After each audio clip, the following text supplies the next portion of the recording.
Bom, eu vou dar uma pausa aqui, né? Quem tiver perguntas, questões, fique à vontade de estar trazendo, né? E a gente vai dar, em sequência, a segunda parte da aula. Se não houver perguntas ou questionamentos. Professor, teve pontos principais que muita gente ficou surpreso sobre esse projeto que tu falou da USP aqui no IF e muito surpreso de não ter nem ideia de como que seria e tal. E tem algumas perguntas no chat, daí eu não sei se gostariam de fazer essas perguntas. E só a Ivanice que perguntou também sobre outros tipos de museus e projetos que tenham na América Latina, em algum país vizinho, se tu sabe de alguma coisa. Bom, eu conheço algumas experiências, né? Vamos fazer a parte global e chegar no local, né? Eu vou começar com as experiências que eu conheci na América Latina, né? Uma delas foi em Santiago, no Chile, né? Onde algumas dessas... eu não me recordo agora exatamente o nome do museu. Na verdade, não foi um museu, foi uma galeria, né, de arte, que ela explorava essas relações. E até uma das experiências que eu vi lá, eu não vou dizer que eu queria copiar, né, mas de alguma forma me inspirar, né, para a gente trazer para cá. Que foi a experiência foi essencialmente eles verem a questão da dissecação, né, ou seja, você tem uma lama e você deixar isso num tempo e ver os padrões que isso está acontecendo com várias... e a partir desses padrões, você criar obras artísticas em cima disso, né? E tem um centro cultural lá, o Gabriela... Bom, eu vou pensar depois o nome, te falo. Foi alguém que ganhou o Prêmio Nobel de Literatura, e esse centro cultural ele tem muitas atividades, né, que eram não só voltadas à arte, que era o principal à frente desse centro, mas que também eles tinham um espaço onde se explorava essas relações, né, de ciência e arte. Na Argentina, em Buenos Aires, há também um espaço, né, esse era um espaço que era um pouco mais reservado, que ele ficava ainda dentro de Buenos Aires, mas era mais na região onde você tinha a usina nuclear, né, o centro nuclear da Argentina, e lá eles tinham um espaço que também, né, até para tentar desmistificar algumas das relações, né, da população em relação à energia nuclear, eles criaram um espaço que tentava estimular, né, também a partir de arte, uma forma de fazer esse diálogo, né, com a comunidade em geral, né? Então esses são os dois casos que pessoalmente eu visitei, né? Aí voltando à pergunta sobre a questão local, né? Então isso foi na verdade uma iniciativa que já vinha acontecendo há um certo tempo e calhou da gente conseguir um alinhamento aí dos vários agentes, né? E de tal modo a ser capaz de fato, né, permitindo a formalização desse espaço e, em seguida, né, transformando esse espaço, do ponto de vista, disponibilizando esse espaço para o público, não só externo, como um público interno, né? Então, esses são recursos que vêm da FAPESP, vêm de um projeto nosso junto com o RCG, o Centro de Pesquisa em Gás e Inovação Gases de Efeito Estufa, né? E também da Pró-Reitoria de Graduação, né? Nesse último edital sobre novos espaços, novos laboratórios, nós fomos contemplados com essa ideia, né? De poder estar trazendo essas tecnologias do digital, gêmeos digitais, né? Experimentações em realidade estendidas, né? Realidade virtual ou realidade aumentada, né? Bem como, né, essa possibilidade de estar incentivando, né, o empreendedorismo dentro da cultura, né, criando essa cultura dentro do IFUSP. Essa é a estratégia. Isso, a Gabriela Mistral. Muito obrigado. Eu não sei se eu respondi todas as perguntas. Se alguém tiver mais alguma curiosidade, fique à vontade para... Professor, esse espaço vai ficar dentro do IF ou vai ficar em algum outro lugar do campi? Onde que ele vai ser construído? Então, a gente está... isso está sendo negociado, vamos colocar assim. A gente tem alguns espaços candidatos, né? Inicialmente se pensou no Inova, que seria algo que poderia ser até mais amplo para a universidade, mas eu entendo que se você quer mudar, se quer implementar ou fomentar essa cultura de empreendedorismo dentro do IFUSP, seria legal que fosse dentro do IFUSP. E acho que, bom, não vou colocar palavras do diretor, mas ele é bastante simpático à ideia, né? E a gente, bom, e o fato de também ter sido contemplado aí dentro dessa proposta, né, do edital, é mais uma justificativa para poder estar implementando de fato, né, o espaço.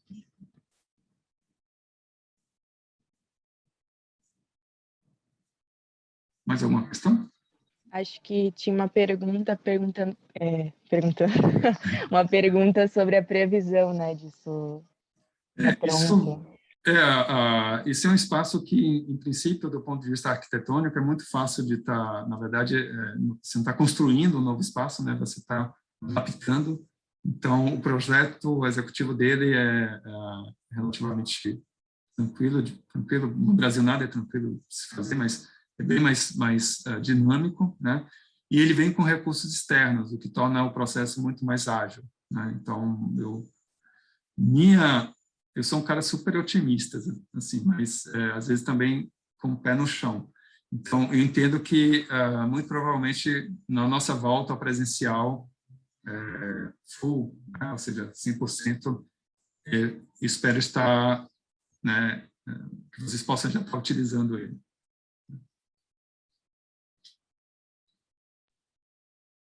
Uma pergunta polêmica aqui no chat. Não está claro para mim como funciona essa mistura. Em ciências existem diversos limites, na arte não. Deveria evitar ir para o lado da pseudociência? Por exemplo, supondo que um artista queira pintar alguma coisa sobre cura quântica. Perfeito. Obrigado pela pergunta, né? Esse é um ponto que a resposta também está no próprio curso, né? No momento que a gente entende e a gente sabe dialogar com o público, a gente vai ser capaz, né, de advogar em cima do que entendemos como ciência e talvez desconstruir que que o público entende como pseudociência, né? Então, é algo que ele está correlacionado, né? Então, você pode exatamente usar essa ferramental, né, dessas relações entre ciência e arte para desmistificar ou desconstruir algumas, por exemplo, fake news, ou como você colocou, né, situações da qual ela foge, né, do escopo ou da maneira como a gente deve estar levando, assim, ou melhor, né, estudando algum fenômeno ou explicando algum fenômeno, né? Então, faz parte do nosso papel também, né? Então, acho que talvez não tenha respondido completamente a sua pergunta, né? Mas eu estou colocando como também uma das nossas atributos, né?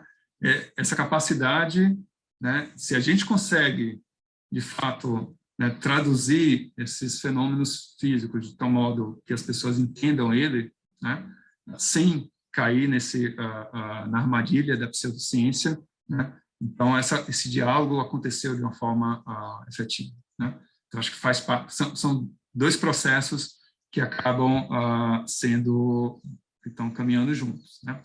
E isso por um lado. Bom, ao outro lado, eu acho que vem em termos da inspiração, né? Que, como você colocou, né? Possa ser que você acabe trazendo para assunto, né? Que eu estou tentando ver aqui no chat, que muitas das vezes foge do nosso papel, né? Eu vou comentar em algum momento, talvez não nessa aula, mas na próxima, sobre o que é o nosso papel como cientista, né? Como alguém que faz ciência, né? E tem tópicos que fogem da nossa alçada, né? Então, como vocês até próprio colocaram aqui, né? A questão de religião, de espiritualidade, né? A ciência em si, ela tem uma estrutura, uma forma de se fazer, né? Que nada impede, né, você ter outras experimentações, seja elas artísticas, religiosas ou sociais, né? Mas que, como, acho que aí vem um pouco do nosso papel, da capacidade de fato, estar trazendo isso da melhor forma possível, né?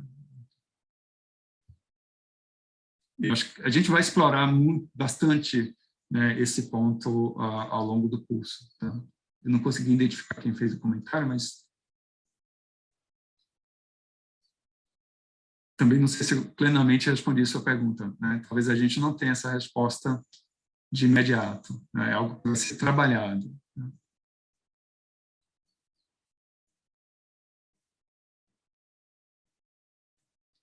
Opa, André, obrigado. E acho que esses espaços, eles já existem, né? Eles sempre existiram e a gente vê que eles estão sendo ocupados justamente por essas pessoas, né? Os negacionistas, por exemplo, e pseudocientistas. Então, a gente tomar esse protagonismo de alguma forma, né? Poder contribuir, a gente tem muito a acrescentar, né? Nessa troca, né? Porque justamente ela surge dessa falta de troca, né? Entre ambas as áreas, né? Perfeito, Fridari. E aí, inclusive, eu até reforço um pouco mais do que você colocou. Em parte, é também nossa culpa, né? Nossa incapacidade de traduzir o que a gente faz para essas pessoas, e tem tudo a ver com o que eu vou mostrar daqui a pouco, né? Vou aproveitar já esse ensejo, né? Depois eu abro para mais perguntas para vocês, né? Então, o que a gente vai fazer hoje, né? Acho que conversa um pouco com o que vocês trouxeram agora, que é, primeiro, quais são as motivações? Acho que isso tem muito a ver com essa discussão que a gente estava tendo, né? Sobre por que fazer divulgação científica, né? Ou difusão do conhecimento, né? Não ficarmos restrito ao nosso mundo, né? Acadêmico, físico ou instituto de física, né?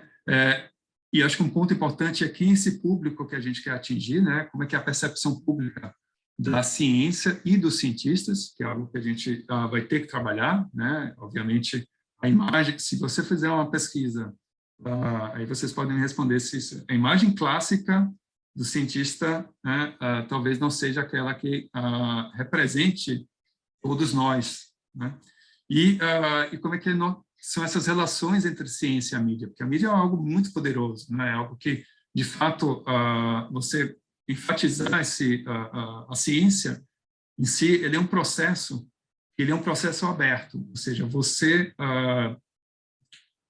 essa pressa por publicar, ela tinha uma razão histórica, que era você disseminar esse conhecimento o mais rápido possível. Então, as pessoas não ficarem reconstruindo ou reinventando a roda sempre, né? Obviamente, hoje em dia tem uma pressão, porque você tem uma competição de vários grupos trabalhando no mesmo tema, né? Mas a ciência em si ela é aberta.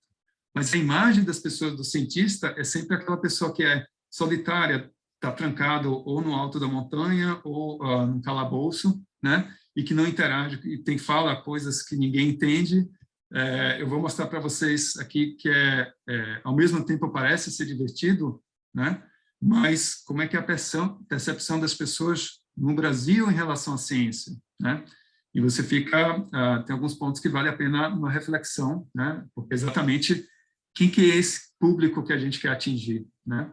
E aí, nesse processo, a gente vai trabalhando, tanto hoje quanto amanhã, né, numa estratégia que usualmente é usada no pessoal de marketing, design, que é a construção de personas e mapas de empatia, né? Então, isso aqui é mostrar, a gente vai tentar materializar esse público, ver como é que esse público pensa, o que ele ouve, o que ele assiste, né? E a partir desse olhar, né, pensar as nossas ações para, de fato, penetrar nesse público, né? Acho que esse é um ponto, ter essa perspectiva de como é que né, a visão do público ao longo desse processo, né? E aí vem um pouco do que eu queria chamar a atenção de vocês, do porquê, né, nesse processo que a gente estava discutindo, né, da importância disso, né? Então, bom, estamos aqui, a gente quer fazer ciência, né? Na verdade, a gente quer fazer pesquisa, né? E esse é o nosso dia a dia. No princípio, a gente está fechado dentro desse nosso ciclo, né? Bom, mas a gente tem que entender algumas questões que muitas vezes não ficam claras, principalmente, talvez, até para quem está iniciando aí a carreira ou está desenvolvendo, né, algum projeto. Para você realizar essa pesquisa, você precisa de recursos. Onde estão esses recursos? São salários das bolsas, né, a energia elétrica, a luz, né, os equipamentos, material de consumo, material capital, viagens, tudo isso, né, ela tem um valor. Ela precisa de ter, alguém vai estar financiando isso, né? No nosso país, essencialmente, é um financiamento público, né? Bom, se é um financiamento público, quem decide sobre esse financiamento? Essa decisão são os políticos, né? Durante a decisão, nos vários níveis, municipal, estadual ou mesmo federal, né, a decisão de orçamento, quem faz são os políticos, né? Então, se eu não converso com essa classe, né, a chance deles se lembrarem dessas pessoas aqui é muito pouco, né? Então, é necessário uma perspectiva diferente, né, independente da forma como você pensa o político. Eu vou mostrar amanhã um gráfico que você vai entender, não precisa entender, a gente vivencia no nosso dia a dia, independente de qual é a tua ideologia, qual é o teu lado, do ponto de vista político, isso é uma decisão que é tomada, que vai financiar a nossa pesquisa. Bom, quem escolhe esses políticos? Né? A gente vai dar um outro passo para trás aqui, né? Essa escolha no nosso país, enquanto um país democrático, né, é a partir do voto, né? E o voto somos todos nós, é o público, né, os eleitores, né? Que, na verdade, ela pode ser pensada ou traduzida, do ponto de vista de comunicação, ela vai ser a nossa audiência, né? Então, se eu não converso com essa audiência, né, então a gente não tem esse ciclo aqui, ele pode ser quebrado, né? Então, ele necessariamente não trabalha da melhor forma possível, né? E aí vem um ponto que é importante, né, essa questão da percepção pública. Como é que essa audiência vê a gente? Será que eles entendem que é importante, né? Porque se você vê, por exemplo, alguns meios de comunicação, não vou colocar os nomes aqui para não... é uma propaganda, e vários do investimento que a gente tem sobre a Universidade de São Paulo é muitas vezes questionado, né? Vale a pena você manter uma estrutura como essa? O que é que ela traz? O que é esse investimento? Porque se você pega em números, você está da ordem de bilhões, né, de reais ou de dólares, né, muito maior do que muito orçamento de várias cidades no país. Então, o que é que esse investimento está trazendo, né?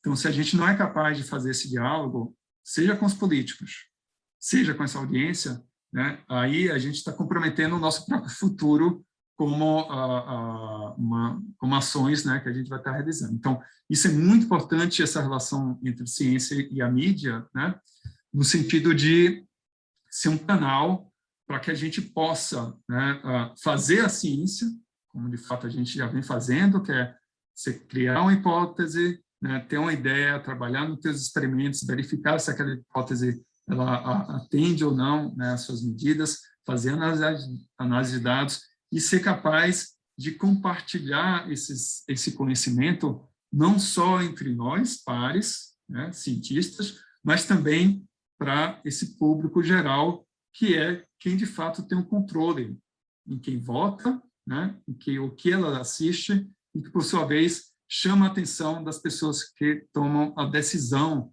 se você vai investir X ou Y em uma determinada área. Então, esse slide aqui, eu gostaria de chamar a atenção, né, desse cuidado para a gente ter, né, em relação a desmistificar uma imagem como essa, né, e, de fato, mostrar uma imagem da qual a gente, que é óbvio, para a gente é óbvio, né, a gente está no dia a dia, mas para muitas pessoas, independente da classe social, né, vocês vão ver que os dados são chamam a atenção, independente da classe social, da idade, sexo, né, assim, do que for, a impressão, né, a percepção pública em relação à ciência pode ser e muito melhorada, né? E acho que vem um pouco desse espaço que é a gente tentar trabalhar, né, essas questões. Tá?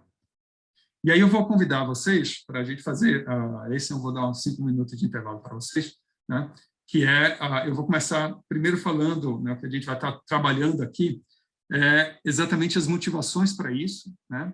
Então, por que melhorar essa relação com o nosso público? Entenda público não só nossos pares, mas também o público de uma forma geral, né? Isso envolve tanto a questão de criação, né, de conhecimento, né, que somos nós, como também essas pessoas como consumidores de conhecimento. Então, a gente tem um papel, a gente ignora, né, a gente é capaz de entender que você pode fazer uma propaganda de um determinado produto, né, e você vê a relação entre criador e consumidor. Mas a gente ignora que também a gente está nesse mesmo jogo, né? Então, a gente cria conhecimento e esse conhecimento tem que ser consumido, né, seja entre pares, né, e mesmo decisões tomadas para que as pessoas tenham a melhor informação possível, né, dentro do que a gente conhece, e tomar a decisão. Aí sim vai além da ciência, da religião, né, que é o social, como espécie humana, né? E a gente está passando por uma fase como essa agora, né? E para você fazer isso, né, uma das dificuldades é exatamente, até em função dessa perspectiva, dessa visão que se tem do cientista, né, que pouca gente, né, é instigada a seguir esse caminho, né? E aí vem uma questão que, para a gente, né, vocês podem estar sofrendo, talvez agora, uma falta de perspectiva em termos de opções, né, oportunidade, mas, na verdade, a gente tem uma demanda muito grande, né, sejam de físicos, químicos, de cientistas, de uma forma geral, se você quiser ir para um caminho, né, de desenvolvimento tecnológico. Então, você tem uma incompatibilidade aqui entre o que é ofertado, né, o que a gente tem agora. Entenda esse agora de vocês como algo peculiar assim, na história, você tem altos e baixos, foram estratégias que foram decididas, né, pela nossa população e, consequentemente, os políticos, e, bom, estamos vendo agora os resultados dessas escolhas, né? Mas aí, a partir disso, né, ainda pensando em termos de transformação, né, há uma necessidade muito grande, e aí vem um ponto que é importante, que é o poder, né, entre a ciência e a mídia. Essa relação entre ciência e mídia, ela tem que ser de tal forma que não apenas a gente possa evitar situações, como você chamou a atenção, fake news, né, algo que é pseudociência, né? Isso vem muito do nosso papel de ser capaz de desmistificar tais situações e, de fato, esclarecer, né, para esse público essa nossa visão, né? Sem detrimento com outras visões que vão além do que é o papel da ciência, né? E aí vem um ponto que acho que é bastante importante, que foi a provocação que nós fizemos para vocês, que foi a questão de você olhar, né, como é que, não só como é que é visto a ciência, os cientistas, mas como é que é visto uma cientista, né?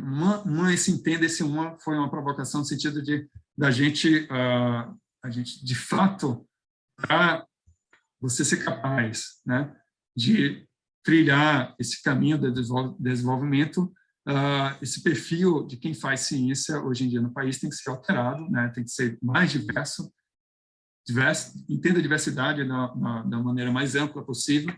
Os problemas que a gente vai ter que atacar são problemas que exigem diversos olhares, né?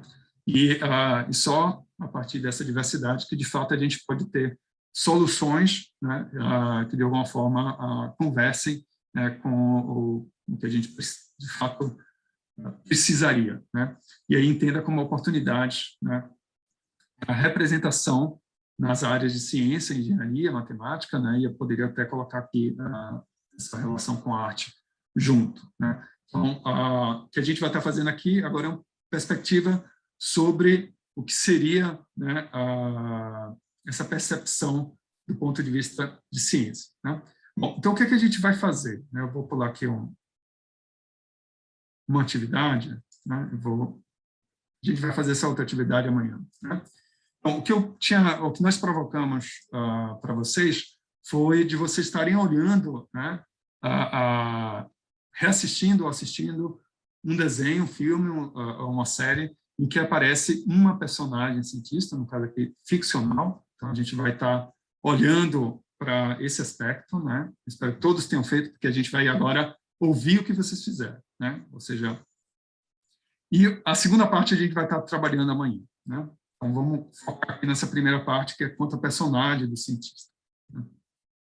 Bom, eu não sei se vocês já ouviram falar desse teste, chamado teste de Bechdel, né? O que a gente está querendo trazer aqui em termos de uma visão, né, sobre o nosso público, né, e quem vai ser as pessoas com quem a gente quer conversar, né, ou que a gente quer incentivar a seguir esse caminho, né? Um teste muito importante nessa questão de representatividade, né? Aqui eu vou ter esse olhar mais para a questão das mulheres, né? Mas isso você pode traduzir com outras, qualquer outra bandeira ou agenda que você possa entender que seja importante, né? E aí se foi feito esse teste, que ele é um teste muito simples, né? A pergunta que é feita é assim: se o teste ele tem pelo menos 2 mulheres, né? Se essas mulheres estão conversando uma com a outra, e se a conversa que elas estão tendo é alguma coisa que não seja sobre homem. Pasme, né? Acho que muito mais do que 60% dos filmes não passa nesse teste, né? E aí vem um outro ponto que é importante, até se você quer fazer uma propaganda sobre esse caminho, né? A ideia do cientista. Será que que foi a nossa provocação, né? Essa personagem que vocês escolheram é uma personagem protagonista, né? Na ação, ela é ativa ou ela é reativa, né? Ela é uma personagem que ela é convincente do ponto de vista de como cientista, né?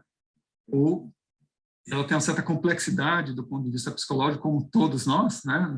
Assim, não tem como simplesmente, né, ter um selo ou colocar numa caixinha um determinado comportamento, né? Então, o que a gente vai fazer aqui é ter um pouco dessas discussões, e essa discussão ela tem um ponto importante, se eu te mostrar para vocês por quê, né? Se ela tem um efeito, né, que é um efeito essencialmente econômico, né?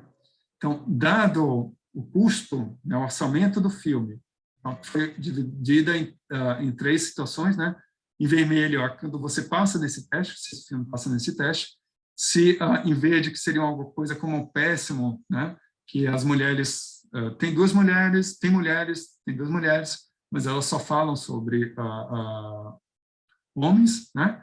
E a terceira opção, então, que é ruim, né? Que você tem mulheres, mas elas não falam entre si, né? Ela tem um efeito, né? Que é, essencialmente, você pode ter um custo menor e você tem a resposta, um lucro bem maior. Ou seja, você atinge mais pessoas. Por que você atinge mais pessoas? Porque, de alguma forma, você se sente representado nesses produtos, né? Então, a gente agora vai mudar a nossa visão. A gente está pensando como marketing, né? Se eu quero mudar a imagem da ciência, eu vou reproduzir aqueles estereótipos, né? Como fazer para mudar essas mudanças? Melhor, como fazer para mudar, né, essas visões, né? Então, vai ser isso que o teste que a dinâmica que a gente vai fazer é algo relativamente simples, que é identificar, né, se o que vocês viram, em princípio, passaria nesse teste, né? E a gente vai poder tentar também mapeando alguns estereótipos, né, bastante comuns, né? E aqui eu vou, de novo, foco na questão das mulheres, que talvez seja um dos pontos mais críticos, né? Se você quiser, de fato, estar incentivando, né, a população, de um modo geral, para apreciar o que a gente faz e também instigar, né, inspirar as pessoas a seguirem essa situação, né?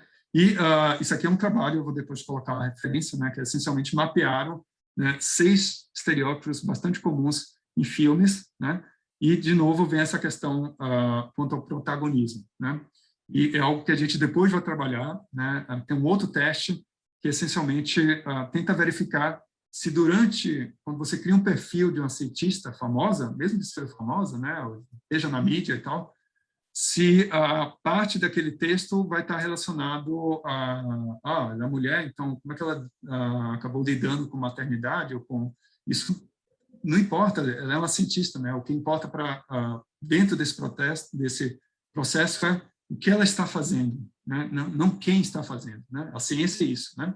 Ela deveria ser cega, deveria, em princípio, né? Tanto que a maneira como você faz a arbitragem de artigos, muitas das vezes o ideal é que fosse cego quanto de onde vem, quem está mandando, né, o que está sendo feito. Porque aí você tira, né, boa parte desse, tanto dos estereótipos, como também dos preconceitos que a gente tem embebidos, né, de uma forma muito mais vítima, né?